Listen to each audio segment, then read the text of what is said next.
वेदव्यासकृत श्रीमद्भागवतम प्रथम स्कंद अध्याय 7वां द्रोणपुत्र को दंड। श्लोक संख्या 49 एवं 50। अनुवाद एवं तात्पर्य श्री कृष्ण कृपा मूर्ति श्री श्रीमद अभय चरणारविंद भक्ति वेदांत स्वामी प्रभुपाद द्वारा। सूतोवाच धर्म्यं न्यायं सकरुणं निर्व्यलीकं समं महत् राजा धर्मसुतो राज्ञः प्रत्यनन्दत्वचोद्विजः। सूतोवाच शील सूत गोस्वामी ने कहा। देखिए इसमें क्या है, हम स्कूल में कैसे स्कूल में जब हम जाते थे तो टीचर कुछ बोलती थी तो हम पीछे से कैसे प्रोनाउंस करते थे, सब जोश में करते थे। अब आप लोग पीछे से बोल रहे हैं, मुश्किल से कोई 5-6 जों की आवाज आ रही है, सबको बोलना चाहिए, है ना। ये भागवत के श्लोक हैं, कोई सामान्य शब्द नहीं है। इसका उच्चारण हमें करना चाहिए। हम श्रवण कर रहे हैं, कीर्तन कर रहे हैं, तो कीर्तन तो कलयुग में और ज्यादा होना चाहिए। ये भी कीर्तन ही है। सूतोवाच धर्म्यम नहीं सॉरी शील सूत गोस्वामी ने कहा धर्म्यम धर्म के नियमों के अनुसार, न्यायम न्याय, सकरुणम करुणा से पूर्ण, निर्व्यलीकम धर्म में छल के बिना, समम समता, महत गौरवशाली, राजा राजा, धर्मसुतः पुत्र, राज्ञः महारानी द्वारा, प्रत्यनंदत समर्थन, वचः कथन, द्विजः हे ब्राह्मणों। अनुवाद। शील सूत गोस्वामी ने कहा, हे ब्राह्मणों, राजा युधिष्ठिर ने रानी के वचनों का पूर्ण समर्थन किया, क्योंकि वे धर्म के नियमों के अनुसार न्यायोचित, गौरवशाली, दया तथा समता से पूर्ण एवं निष्कपट थे।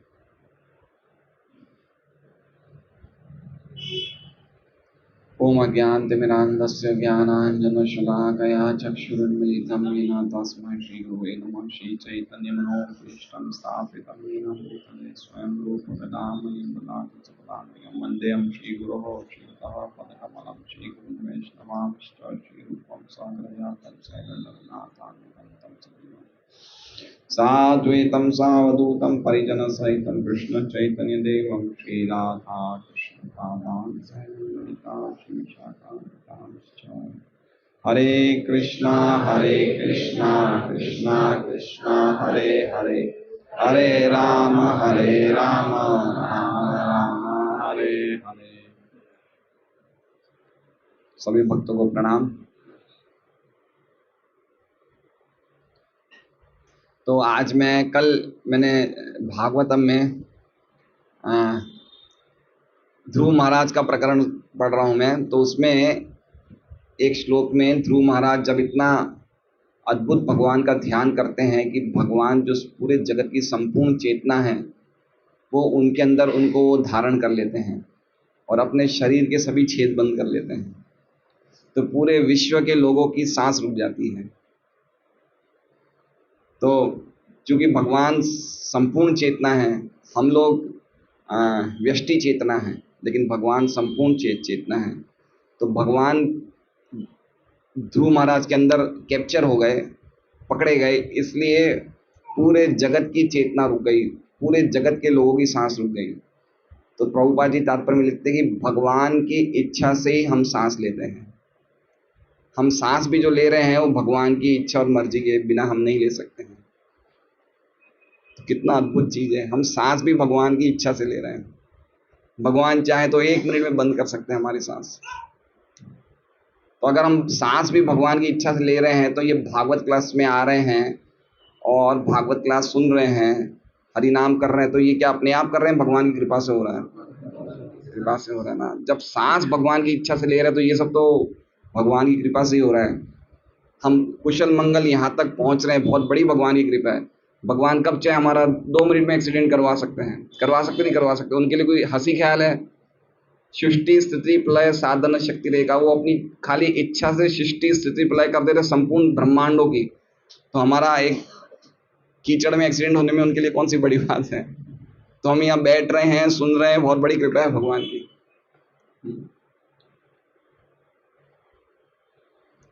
तो अ, हम इस प्रकार द्रौपदी महारानी ने 6 श्लोक बोले, 43, 44, 45, 46, 47, 48, जिसमें उन्होंने अलग अलग आधार पे बताया कि किस लिए हमें अश्वत्थामा को, अर्जुन को बता रहे हैं कि किस प्रकार हमें अश्वत्थामा को छोड़ देना चाहिए।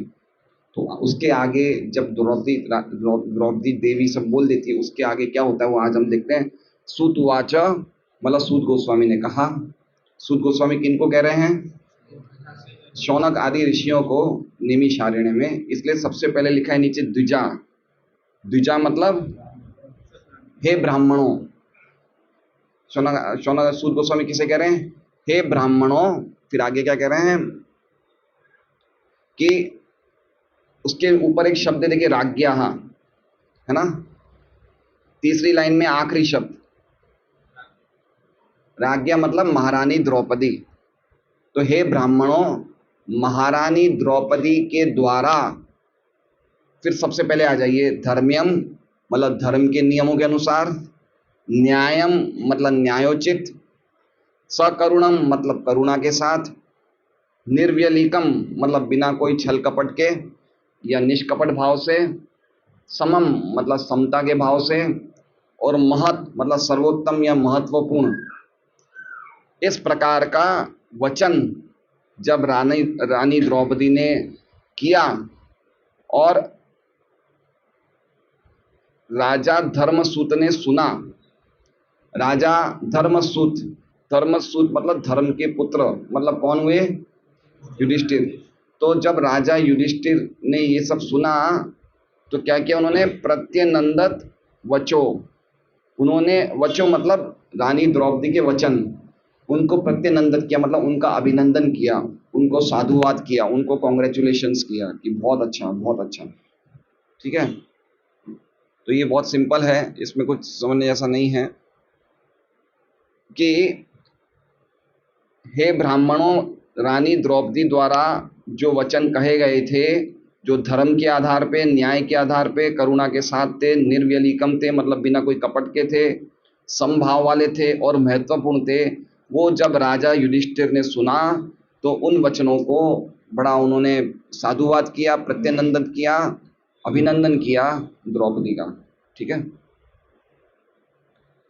अब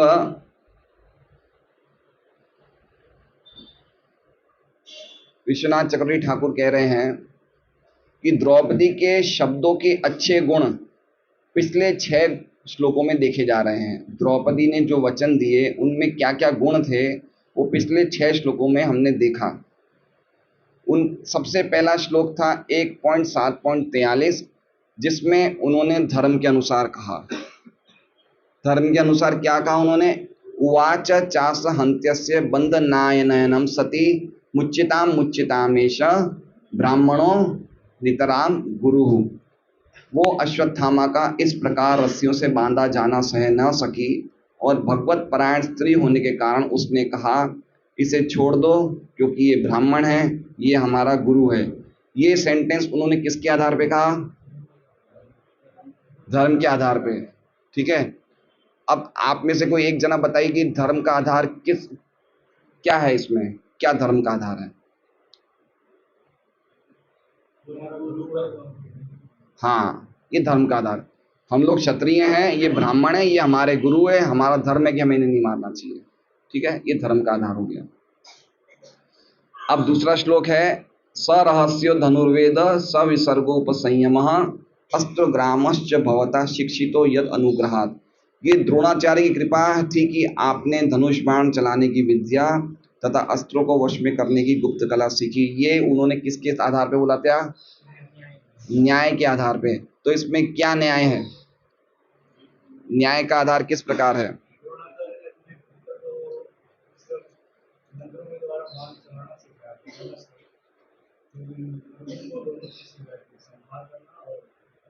हम्म।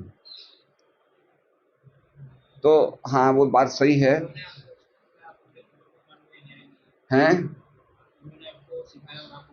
हाँ, उन्होंने आपको अस्त्र विद्या धनुर्वेद की शिक्षा करी, और आपने इतना बड़ा, उन्होंने आपको सिखाया, ये सब सिखाया, और आप उन्हीं के पुत्र को मार दोगे?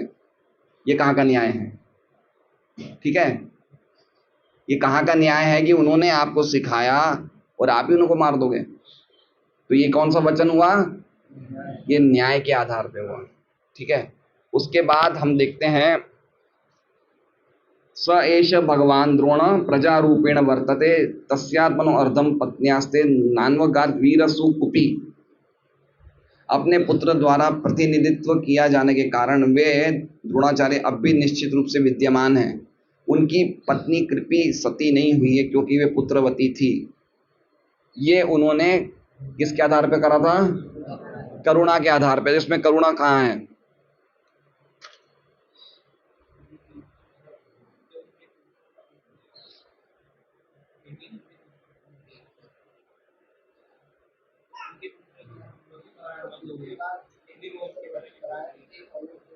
हैं?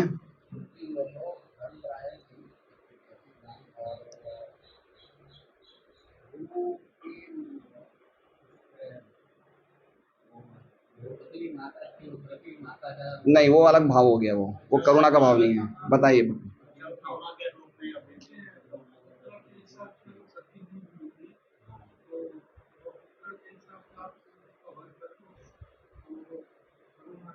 हाँ, तो इसमें बताया कि वो अर्धांगिनी थी, मतलब आधा दुर्योधन का, आधा द्रोणाचार्य का आधा शरीर वो ही था, और वो पति के मृत्यु पे वियोग हुआ था, लेकिन फिर भी वो सती नहीं हुई क्योंकि उनके पुत्र जीवित थे। और अगर आप ही पुत्र को मार दोगे तो फिर उसकी करुणा, उसकी वियोग का तो क्या, उसका क्या कोई सीमा ही नहीं रहेगी।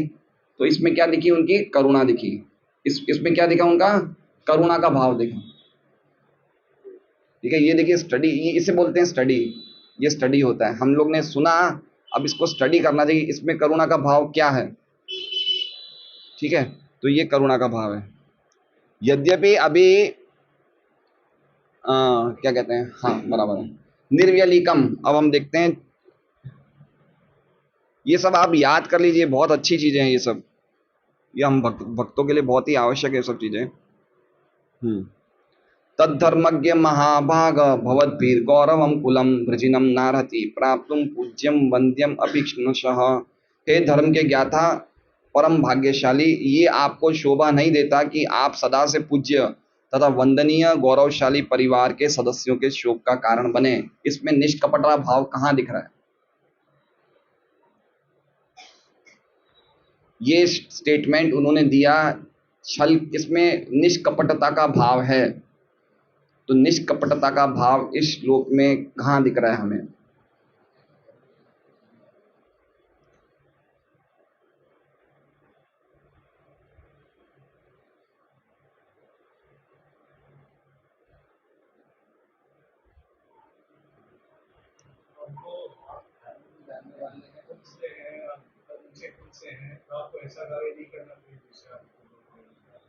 आप ऊंचे कुल के हैं, इसलिए आपको ऐसा कार्य नहीं करना चाहिए।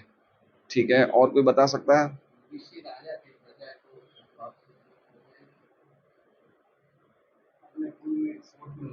हैं? अपने कुल में,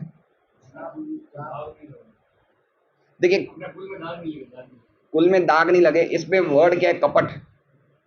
कपट कैसे बोलते हैं? जैसे मान लीजिए कि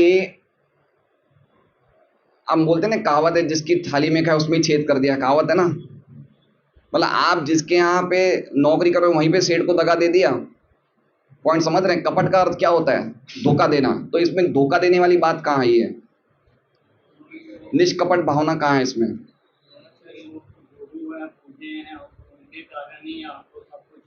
बहुत सुंदर, बहुत अच्छा, बिल्कुल सही बात है कि जो इतने ब्राह्मण कुल, जिनके उपकार से आपको सब कुछ मिला है, अब आप उनको ही मार दोगे? जिनके उपकार इतने सारे हैं आप पे, अब आप उनको ही मार दोगे? आप समझे बात को?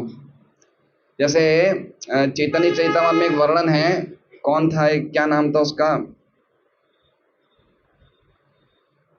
चैतन्य महाप्रभु के पार्षद थे जिनको नवाब, जो नवाब को चाबुक मारते हैं,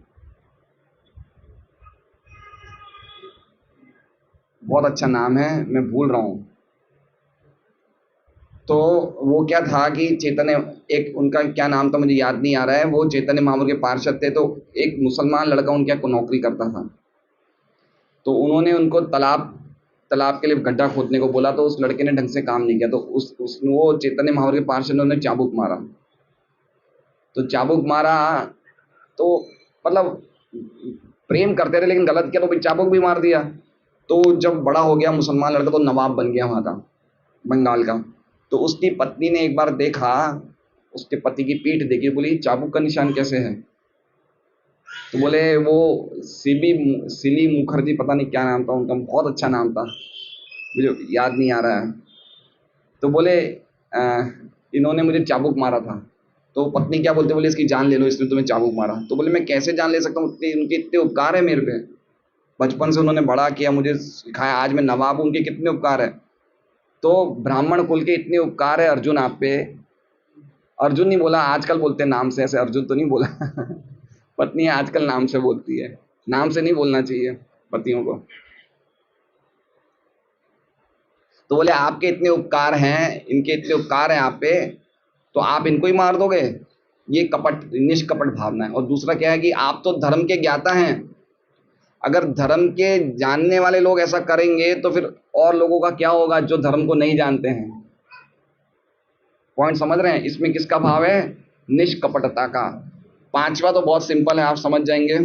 वो श्लोक है, माँ रोदिदस्य जननी गौतमी पति देवता यथा अमृत वत्सारता रोदिमी अश्रुमुखी महु। इसमें समम का भाव है।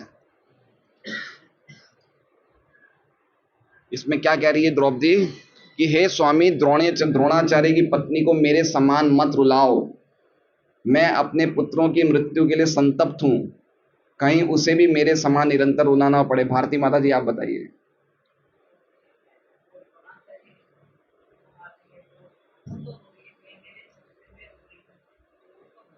हाँ, ये समता का भाव है कि मैं तो इतनी विलाप कर ही रही हूं मेरे पांचों बच्चों के मारने मरने पे, तो अगर वो उसका बेटा मर जाएगा तो उसको कितना दुख हो। अभी तक वो रोई नहीं है कृपी, कृपी अभी तक रोई नहीं है, लेकिन उसके पहले ही द्रौपदी बोल रही है उसे मत रुलाओ। तो कृपी ने अभी तक रोना शुरू नहीं किया है, कृपी को तो पता ही नहीं कि भाई ऐसे पकड़ा हुआ है अश्वत्थामा को।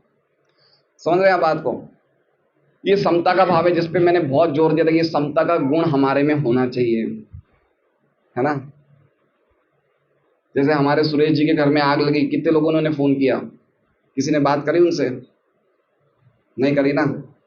एक जन रामाचार्य प्रभु ने, दो तीन भक्तों ने बात करी। तो ये गुण हमारे में भौतिक दृष्टि से भी होना चाहिए, आध्यात्मिक दृष्टि से भी होना चाहिए, कम से कम भक्तों का ध्यान रखने का कि अगर आज मेरे घर में आग लगती और कोई मुझे फोन करता तो कितना अच्छा लगता।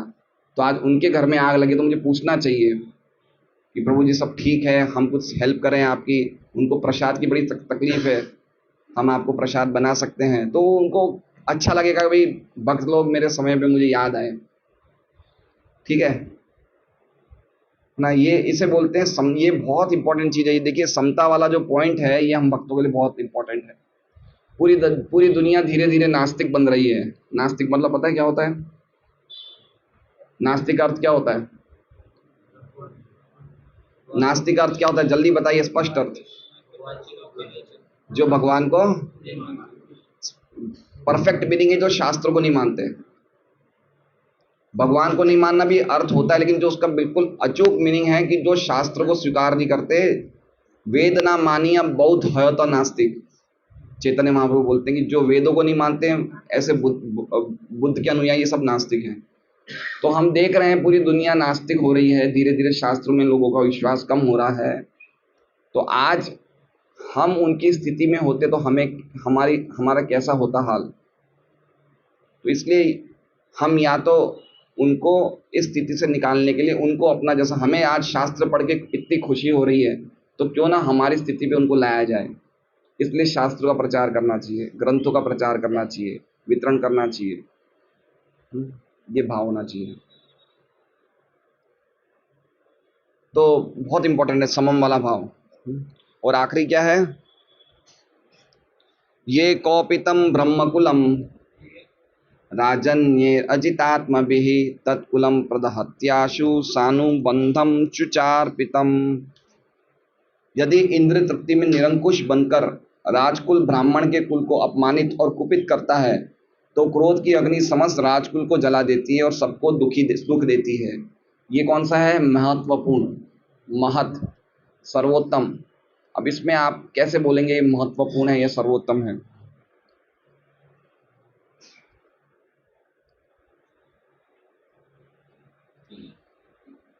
ये थोड़ा मुश्किल हो सकता है। ये द्रौपदी का बहुत ही महत्वपूर्ण वचन था। किस आधार पे हम बोलेंगे कि वचन महत्वपूर्ण था? कि निरंकुश इंद्रियों वाले राजा अगर ब्रह्म कुल को दुखी करते हैं तो उनका कुल आग लग जाती है, नष्ट हो जाता है। ये श्लोक जो इन्होंने बोला ये महत्वपूर्ण, महत मतलब ऐतिहासिक श्लोक बोला इन्होंने। ऐतिहासिक या इसे समझ लीजिए सर्वोत्तम या महत्वपूर्ण।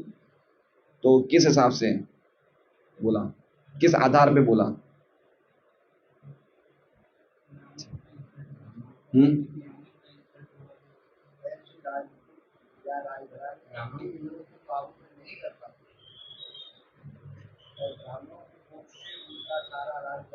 तो वो तो लिखा भाई है। आधार क्या है?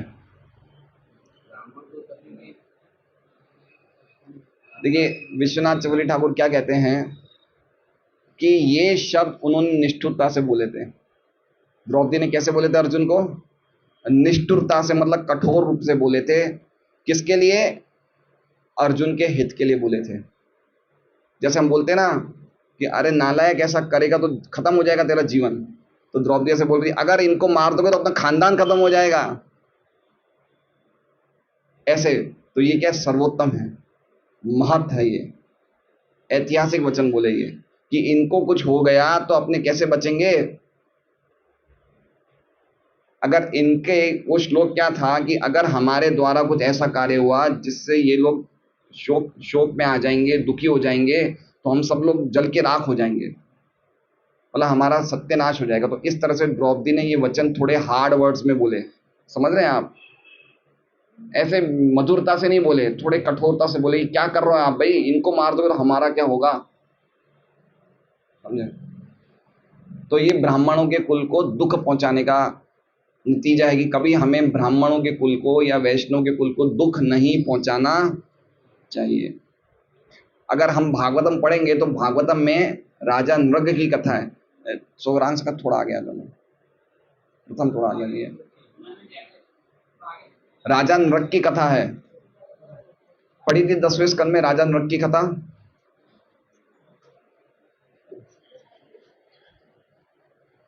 तो राजा नृग ने गलती से एक ब्राह्मण की दान गाय किसी और को दे दी। उन्होंने कोई जानबूझ के नहीं किया था, कोई गलती से किसी ब्राह्मण की गाय उनके गौशाला में आ गई थी और फिर वो गाय उन्होंने कोई दूसरे ब्राह्मण को दे दी।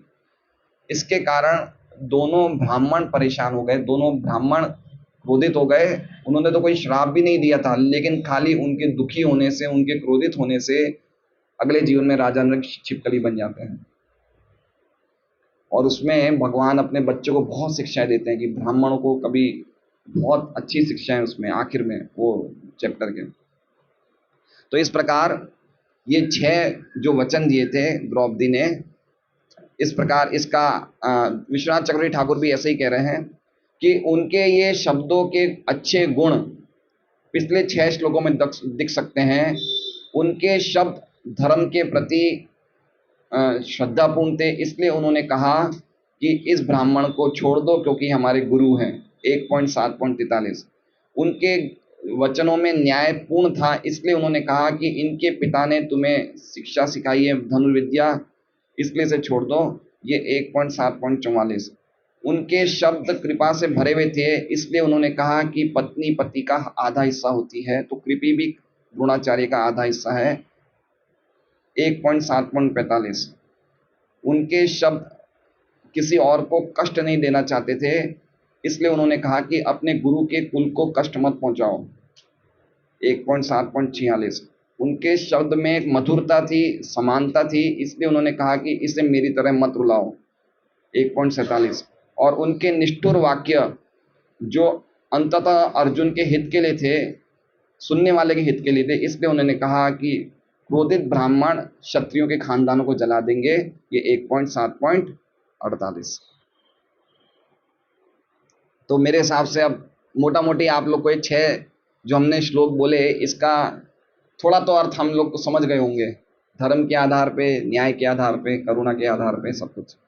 ठीक है, अब हम प्रभुपाद जी का तात्पर्य पढ़ते हैं।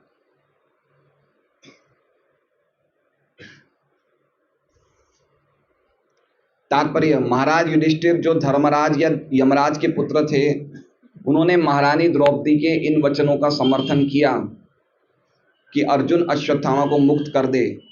मनुष्य को चाहिए कि उच्च कुल के सदस्य की अवमानना को सहन न करे। अर्जुन तथा उसका परिवार द्रोणाचार्य के कुल के प्रति कृतज्ञ थे, क्योंकि अर्जुन ने उनसे धनुर्विद्या सीखी थी। यदि ऐसे उदार परिवार के प्रति कृतज्ञता प्रदर्शित की जाए तो नैतिक दृष्टि से उचित न होगा। द्रोणाचार्य की अर्धांगिनी के साथ करुणापूर्वक व्यवहार किया जाना चाहिए था, जिससे वो अपने पुत्र की मृत्यु का कारण दुखी न हो। यही करुणा है। द्रौपदी के ये वचन निष्कपट हैं, क्योंकि पूर्ण रूप से सोच समझकर ही कोई कदम उठाना चाहिए। इसमें समता का भाव था, क्योंकि द्रौपदी के निजी अनुभव के आधार पर यह कहा गया था। कोई बांझ स्त्री कभी माता की पीड़ा नहीं समझ सकती। द्रौपदी स्वयं माता थी, अतः कृपी की शोक वेदना का उसका अनुमान सही था। ये उसके गौरव के अनुकूल भी था, क्योंकि वो उस उच्च कुल के प्रति समुचित सम्मान प्रदर्शित करना चाहती थी। अब देखिए, प्रभुपाद जी का हमने तात्पर्य पढ़ा, हमने सब पढ़ा ना तात्पर्य। अब इस तात्पर्य में सबके सब पॉइंट है, अगर समझ के पढ़ेंगे। देखिए, सबसे पहले हम वापस पढ़ते हैं तात्पर्य। महाराज युधिष्ठिर जो धर्मराज या यमराज के पुत्र थे, उन्होंने महारानी द्रौपदी के इन वचनों को समर्थन किया कि अश्वत्थामा को अर्जुन मुक्त कर दे। मनुष्य को चाहिए कि उच्च कुल के सदस्य की अवमानना को सहन न करे। ये पहला हो गया। ये पहला हो गया कौन सा? धर्म के नियमों के अनुसार। ठीक है। अर्जुन तथा उसका परिवार द्रोणाचार्य के कुल के प्रति कृतज्ञ थे, क्योंकि अर्जुन ने उनसे धनुर्विद्या सीखी थी। ये कौन सा हुआ? ये दूसरा हो गया, न्याय के अनुसार। तो ये प्रभुपाद जी, अब ये प्रभुपाद जी ये नहीं लिखेंगे कि ये करुणा के अनुसार, धर्म के अनुसार, वो हमें निकालना पड़ेगा। इसे स्टडी बोलते हैं ना। हमें सीधा आंसर नहीं देंगे प्रभुपाद जी, वो हमें ढूंढना पड़ेगा ना। हम पढ़ाई करते तो हमें क्वेश्चंस खुद बनाने पड़ते हैं, खुद आंसर्स बनाने पड़ते हैं, सोचना पड़ता है कि ऐसा क्वेश्चन आ सकता है। तो प्रभुपाद जी ने लिखा है, अब इसमें से हमें ढूंढना है कि कौन सा स्टेटमेंट किसके आधार पे है। यदि ऐसे उदार परिवार के प्रति कृतज्ञता प्रदर्शित की जाए तो नैतिक दृष्टि से उचित नहीं होगा। ये किसके आधार पे है? नहीं, निष्कपटता। ये प्रभुपाद जी ने वो कर दिया है, जम मार दिए। करुणा वाला बाद में आएगा। हमें देखना है कि भाई वो क्या स्टेटमेंट है। ठीक है। द्रोणाचार्य की अर्धांगिनी के साथ करुणापूर्वक व्यवहार किया जाना चाहिए था, जिससे वो अपने पुत्र की मृत्यु के कारण दुखी ना हो। ये करुणा है। ठीक है। द्रौपदी के वचन निष्कपट हैं, क्योंकि पूर्ण रूप से सोच समझकर ही कोई कदम उठाना चाहिए। हाँ, ठीक है।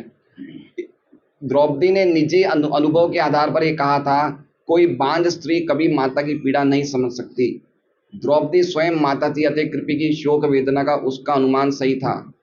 ये कौन सा स्टेटमेंट है? समता। बहुत अच्छा एग्जाम्पल दे रहे हैं कि जो स्त्री बच्चा नहीं पैदा कर सकती है, वो माता की पीड़ा कभी समझ नहीं सकती है ना।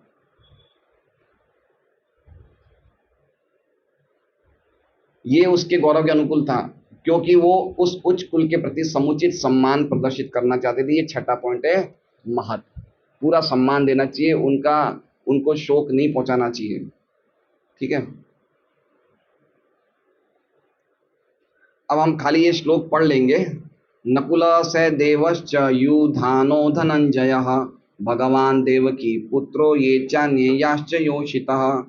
नकुल तथा सहदेव राजा के छोटे भाई तथा सात्यकी अर्जुन देव की पुत्र भगवान श्री कृष्ण तथा स्त्रियों एवं अन्य व्यक्तियों ने एक स्वर से राजा से सहमति व्यक्त की। मतलब इसमें बताया कि जब राजा युधिष्ठिर ने इन सब वचनों का अनुमोदन किया, अप्रूव किया, सहमति व्यक्त करी, तो उनके साथ साथ किसने? नकुल ने, सहदेव ने, युधान, युधान मतलब सात्यकी, सात्यकी अर्जुन के मित्र थे और भगवान के अंगरक्षक थे सात्यकी, धनंजय अर्जुन और भगवान देव की पुत्रों, भगवान कृष्ण ने। और इसके अलावा ये चान्य मतलब इसके अलावा और भी जो पुरुष खड़े थे उन्होंने भी सहमति करी, और याश्च योषिता, और उसके अलावा जो भी स्त्रियां भी खड़ी हुई थी उन्होंने भी सहमति दी। नकुल, सहदेव, अर्जुन, सात्यकी, भगवान कृष्ण ने और अलग अलग अन्य स्त्रियों ने और अन्य पुरुषों ने इन स्टेटमेंट की सहमति दी कि ये जो बोल रही है बिल्कुल सही बोल रही है। ठीक है, अब इसमें ये श्लोक में तात्पर्य नहीं है, लेकिन इस श्लोक पे प्रभुपाद जी ने एक लेक्चर दिया है, तो वो लेक्चर खाली हम वो किस शब्द पे बोले प्रभुपाद जी? खाली एक शब्द पे बोले, कौन सा? देव की पुत्रों। किस वर्ड पे बोले? खाली एक वर्ड को पकड़ के पूरा लेक्चर दिया प्रभुपाद जी ने। प्रभुपाद जी कहते हैं भगवान देव की पुत्रों, भगवान जैसे सामान्य स्त्री के गर्भ से बच्चा निकलता है वैसे भगवान देवकी के गर्भ से नहीं निकलते। सबसे पहले प्रभुपाद जी बोलते हैं जैसे हमारे बच्चे डिलीवरी करते हैं उस प्रकार से भगवान नहीं निकलते, वैसी डिलीवरी प्रोसेस से भगवान नहीं निकलते हैं। समझ रहे हैं आप बात को? ये बहुत इंपॉर्टेंट पॉइंट समझना चाहिए हमें। कभी भी इस तरह से नहीं समझना चाहिए कि भगवान देवकी के बेटे हैं तो क्या हमारे बच्चे जैसे निकलते हैं वैसे भगवान बच्चे निकलते हैं, ऐसे नहीं सोचना चाहिए। भगवान क्या है? भगवान अज है, भगवान अजन्मा है और जन्म लेते हैं अपनी इच्छा से। हम भी अजन्मा हैं, प्रभुपाद जी कह रहे हैं हम भी अजन्मा हैं, हम भी अजय हैं, लेकिन हम जबरदस्ती जन्म दिए जाते हैं। हमें फोर्स के साथ जन्म लेना पड़ता है प्रकृति के 3 नियमों के अनुसार, लेकिन भगवान प्रकृति के नियमों के अनुसार नहीं आते, भगवान अपनी इच्छा से आते हैं।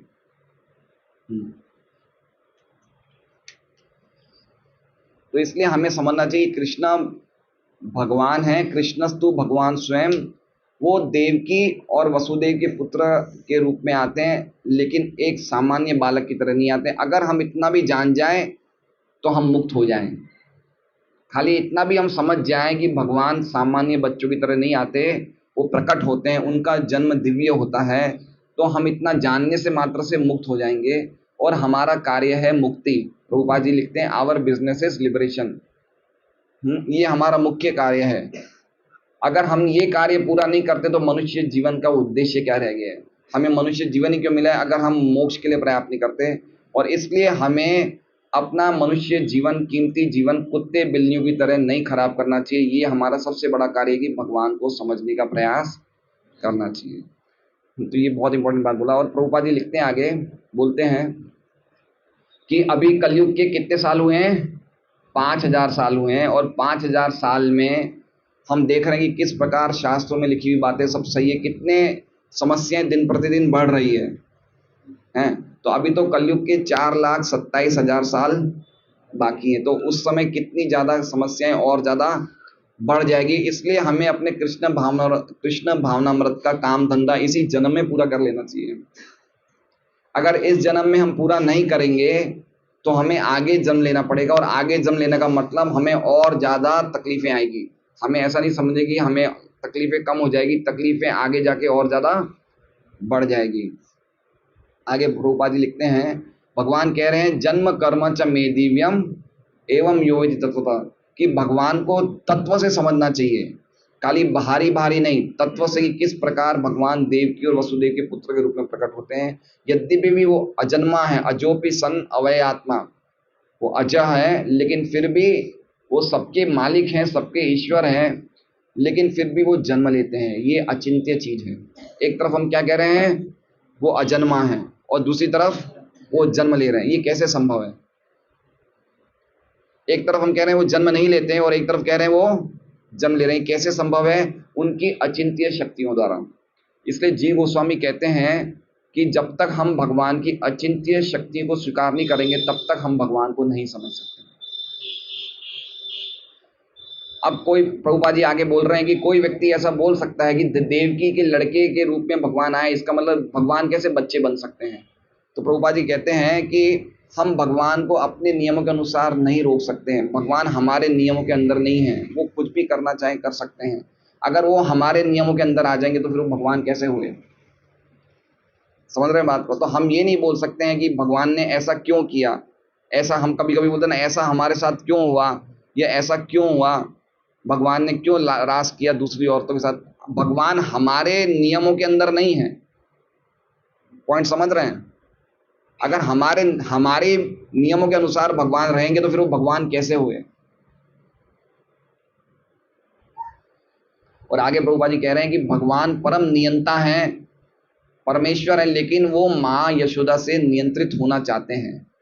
वो भूता नाम ईश्वरोपी सन, वो पूरे जगत के परमेश्वर हैं, वो सबको बांध रहे हैं, लेकिन फिर भी वो एक ऐसी स्त्री जो बिल्कुल मासूम है, जो पढ़ी लिखी नहीं है, जो वेदांती नहीं है, ऐसी स्त्री जो गांव की औरत है, उसको कहते कि मुझे अपना दूध पिलाओ। हैं? तो देखिए क्या बता रहे प्रभुपाद जी कि वो स्त्री मासूम है, पढ़ी लिखी नहीं है, ना तो वेदों को जानती है, और एक गांव की औरत है, और उसको प्रभुपाद जी कह रहे हैं कि मुझे अपना दूध पिला। उसको भगवान क्या कह रहे हैं? मुझे अपना दूध पिलाओ। ये भगवान की लीलाएं हैं। भगवान यद्यपि अव्यय हैं, भगवान सबका पालन करते हैं, लेकिन फिर भी अपने दूध के लिए माँ यशोदा के पास जा रहे हैं और उनसे भीख मांग रहे कि मुझे दूध तो दे दो। तो इस प्रकार हमें भगवान की लीलाओं को समझना चाहिए। और कल हमने जैसा समझा कि भगवान की लीलाओं को समझने के लिए हमें क्या करना पड़ेगा? भगवान से आसक्ति बढ़ानी पड़ेगी। भगवान से क्या बढ़ानी पड़ेगी? आसक्ति। और आसक्ति बढ़ाने के लिए प्रभुपाद जी ने कल दो चीजें बताई थी। कल हमने प्रभुपाद जी का लेक्चर रखा था कि हमें उनके आश्रय जाना चाहिए, उनके आश्रित होना चाहिए, या फिर ऐसे व्यक्ति के आश्रय में जाना चाहिए जिन्होंने उनका आश्रय लिया है। और साथ साथ में हमें भक्ति योग के नियमों का पालन करना चाहिए, जिससे कि हमारी भगवान से आसक्ति बढ़ेगी, और आसक्ति बढ़ने से हम भगवान की लीलाओं को समझ सकते हैं। हरे कृष्णा। श्रीमद् भागवतम की जय। आज गोपाल प्रभु के पिताजी की आज क्या कहते हैं, आज ही के दिन उन्होंने शरीर छोड़ा था, अधिक महीने में। और आज ही की तिथि पे कितने साल पहले? 2004 में, 19 साल पहले। तो उनके हाथों से उन्होंने घर लिया था। तो उन्होंने तो हो सकता है शायद संभवतः सत्संग के लिए नहीं लिया था, लेकिन इनके पुत्र ने इसे सत्संग बना दिया, इसलिए ये चीज भी उनको पहुंच रही है, इसका पुण्य भी उनको पहुंच रहा है। तो देखिए कितनी भगवान की सेवा कैसे ना कैसे होती है, तो उनका पुण्य, उनका सब कुछ फल भी उनके सबको मिलता है। तो आज उनके बदौलत उनके घर लिया और आज हम यहाँ सत्संग कर पा रहे हैं। तो हम एक वैष्णव सॉन्ग लेंगे गौरांग का, वो वाला है आपके पास, हमारा जीवन, आप बोलेंगे?